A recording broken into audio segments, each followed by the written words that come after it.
Hello friends, beautiful life चॅनलमध्ये मी मयुरी तुमचं मनापासून स्वागत करत आहे. तर आपण आज बनवणार आहेत मस्त वऱ्हाडी पद्धतीची वांग्याची भाजी. तर चला पटकन रेसिपीला सुरुवात करूयात. तर या पद्धतीने आपण गावठी वांगी घेतलेली आहेत. तुम्ही बघू शकता छान काटे आहेत त्याला. अतिशय चविष्ट लागतात ही वांगी. तर या पद्धतीने आपल्याला वांग्याचं पुढचं हिरवा देठ अर्धा कापून घ्यायचा आहे आणि अशा चौकोनी फोडी आपल्याला करून घ्यायच्या आहेत. तर हे काळे पडू नये म्हणून मी यामध्ये पाणी ओतून घेतलेले आहे.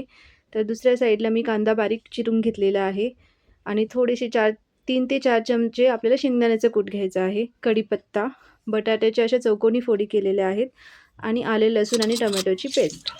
तर चला फोडणीला सुरुवात करूयात. फोडणीमध्ये सगळ्यात आधी मोहरी घालायची. मोहरी तडतडली की छान जिरे घालायचे. त्यानंतर कढीपत्ता, हिंग आणि बारीक चिरलेला कांदा. मंद आचेवरती आपल्याला हा कांदा छान तेलामध्ये भाजून घ्यायचा आहे.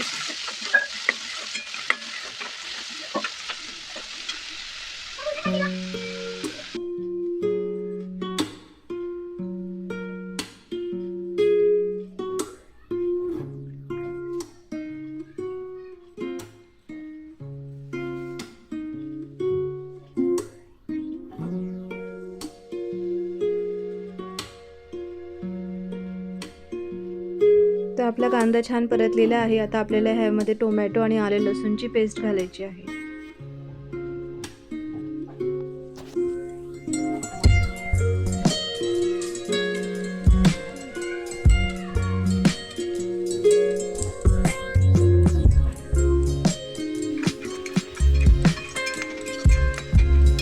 ही पेस्ट सुद्धा आपल्याला छान तेल सुटेपर्यंत परतून घ्यायची आहे. त्यानंतर आपल्याला मसाले घालायचे आहेत. आधी मी हळद घातली आहे, त्यानंतर लाल तिखट आणि गरम मसाला.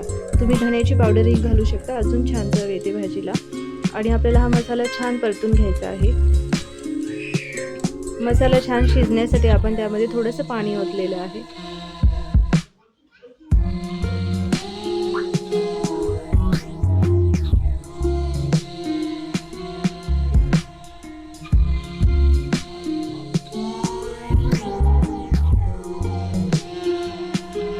हा मसाला छान शिजल्यानंतर आपण त्यामध्ये बटाटे टाकणार आहोत. बटाट्याच्या फोडी टाकल्यानंतर त्या छान हलवून घ्यायच्या आणि बटाटा आपल्याला 50% शिजवून घ्यायचा आहे फोडणीमध्ये.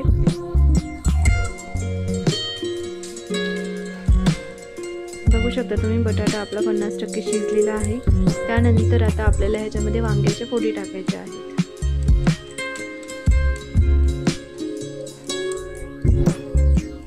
वांग्याच्या फोडी टाकल्यानंतर आपल्याला छान मिक्स करून घ्यायचं आहे आणि पुन्हा आपल्याला झाकण ठेवून 5 ते 6 मिनिटं आपल्याला कमी गॅसवरती या वांग्याच्या फोडीसुद्धा शिजून द्यायच्या आहेत.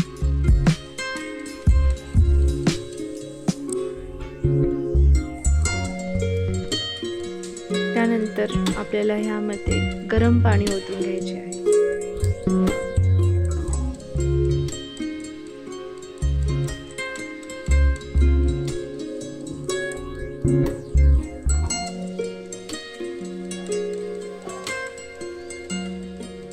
तुम्ही बघू शकता गरम पाणी ओतल्यानंतर छान आपल्याला भाजीला असा कट दिसतोय बघा. आपल्याला लक्ष ठेवायचं, भाजीमध्ये नेहमी गरम पाणीच ओतायचं आहे.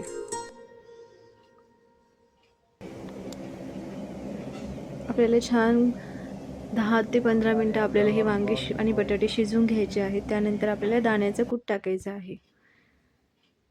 दाण्याचं कूट टाकल्यानंतर आपल्याला पुन्हा 4 ते 5 मिनिट कमी गॅसवरती ही भाजी शिजवून घ्यायची आहे.